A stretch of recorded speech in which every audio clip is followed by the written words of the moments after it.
Assalamualaikum warahmatullahi wabarakatuh. Gimana kabar kalian semua?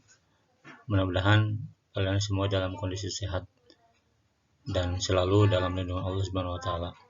Alhamdulillah pada kesempatan pertemuan yang sekarang ini Ustadz bisa melanjutkan materi yang akan Ustadz sampaikan. Insya Allah pada materi sekarang Ustadz akan menyampaikan tentang globalisasi. Pada pembahasan sekarang ini akan kita bahas tentang pengertiannya, kemudian ciri-ciri globalisasi, proses terjadinya globalisasi, dan dampak globalisasi untuk kehidupan manusia. Langsung, kalian tentu pernah mendengar istilah globalisasi. Globalisasi tidak pernah bisa dilepaskan dari perkembangan teknologi. Istilah globalisasi berasal dari kata globe yang artinya peta dunia yang berbentuk bola atau bola dunia. Kemudian muncul kata global yang artinya meliputi seluruh dunia. Dari kata global itu muncullah istilah globalisasi yang artinya sebuah proses mendunia. Maka secara sederhana disebut sebagai proses mendunia. Nah, secara istilah globalisasi diartikan sebagai keterkaitan dan ketergantungan antar bangsa dan antar manusia di seluruh dunia melalui perdagangan, investasi, dan bentuk lainnya atau bentuk interaksi lainnya, sehingga tidak ada lagi batas suatu negara atau batas-batas negara menjadi sempit. Globalisasi itu sendiri bisa dipandang sebagai suatu tantangan atau justru sebagai kesempatan. Dikatakan sebagai tantangan apabila kita mampu bersikap optimis dalam menghadapi perubahan di tengah arus globalisasi. Sedangkan yang apabila kita dikatakan sebagai kesempatan, ini kesempatan terbaik untuk lebih mengembangkan potensi yang dimiliki oleh seseorang. Itu pengertian globalisasi. Baik, selanjutnya di sini akan saya sampaikan ciri-ciri globalisasi. Ciri yang pertama adanya perubahan ruang dan waktu. Di sini di era sekarang ini perubahan keadaan begitu cepat, ya. Orang berinteraksi tidak mesti bertatap muka langsung, tapi bisa melalui media. Ini menandakan bahwa perubahan keadaan begitu cepat, ya. Kemudian yang kedua, meningkatnya interaksi kultural melalui media massa. Ada handphone, kemudian internet, kemudian bisa melalui gadget juga. Ini bisa membuat interaksi budaya begitu cepat, ya. Atau kebudayaan antar negara ini bisa berpindah dari tempat satu ke tempat lainnya. Yang ketiga, ketergantungan negara-negara pada pasar. Di sini pasar dan produksi ekonomi di negara yang berbeda menjadi saling bergantung sebagai akibat dari adanya pertumbuhan perdagangan internasional. Kemudian meningkatnya pengaruh organisasi perdagangan dunia.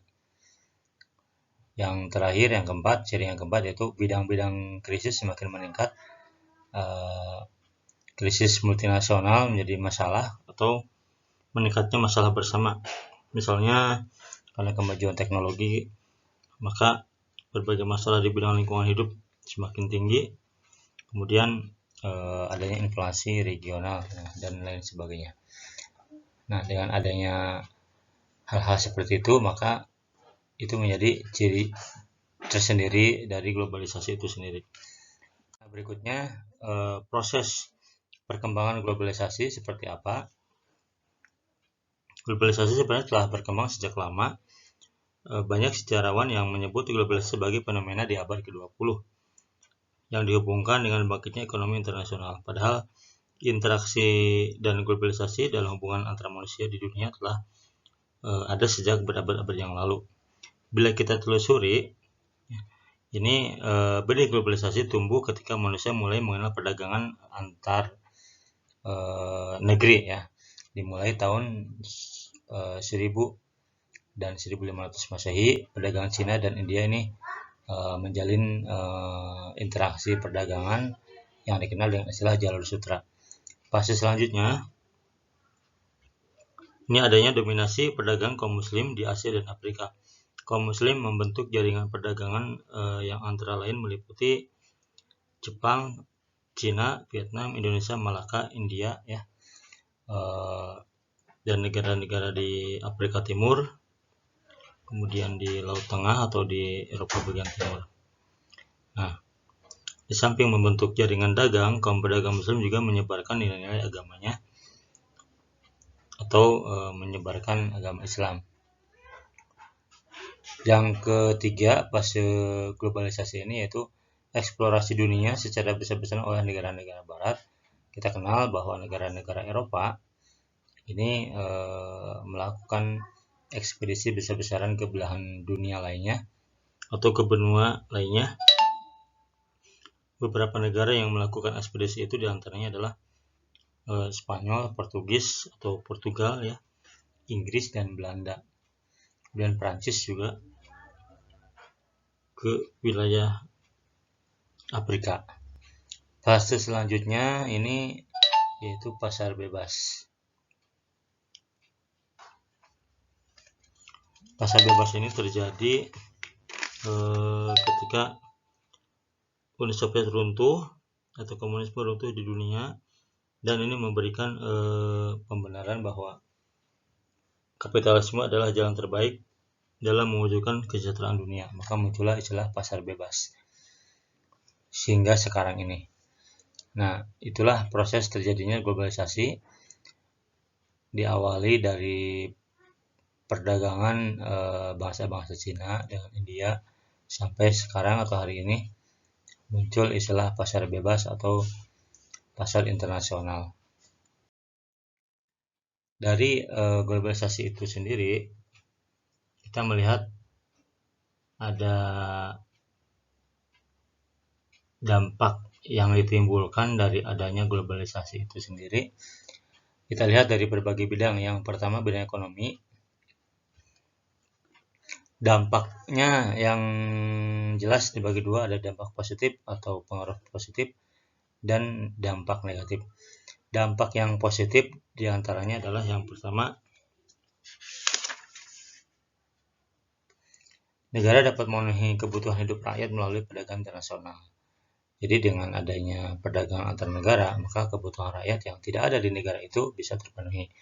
Yang kedua, adanya transfer teknologi produksi dari negara maju atau alih teknologi dari negara maju ke negara berkembang atau negara miskin. Ini juga bisa memungkinkan, ya. Yang ketiga, memperluas pangsa pasar bagi produksi dalam negeri. Yang keempat, menambah sumber devisa atau pemasukan untuk negara. Itu diantara dampak positifnya. Kemudian dampak negatifnya, yang pertama, industri kecil yang lemah tidak mampu bersaing dengan industri besar. Ini tentunya suatu kerugian bagi industri kecil yang tidak mempunyai modal atau tidak mempunyai jaringan pemasaran, maka akan kalah oleh industri besar. Yang kedua, terjadi pembagian kerja dunia di mana negara miskin dan bekerja menjadi pekerja di negaranya sendiri.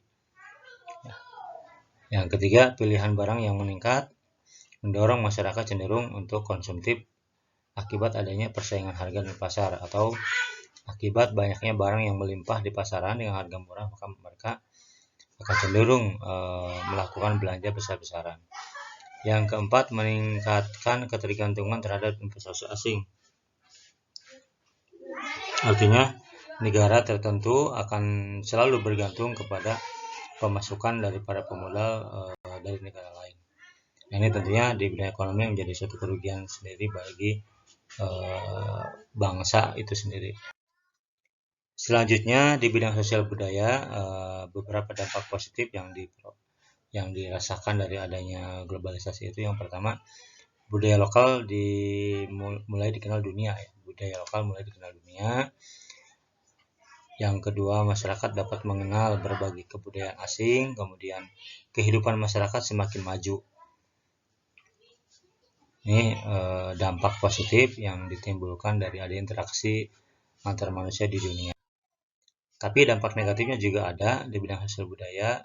Yang pertama, munculnya cultural shock, ya, atau sikap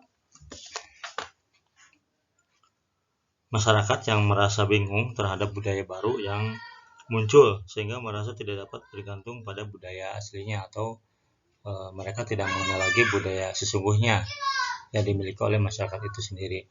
Yang kedua, munculnya culture lag.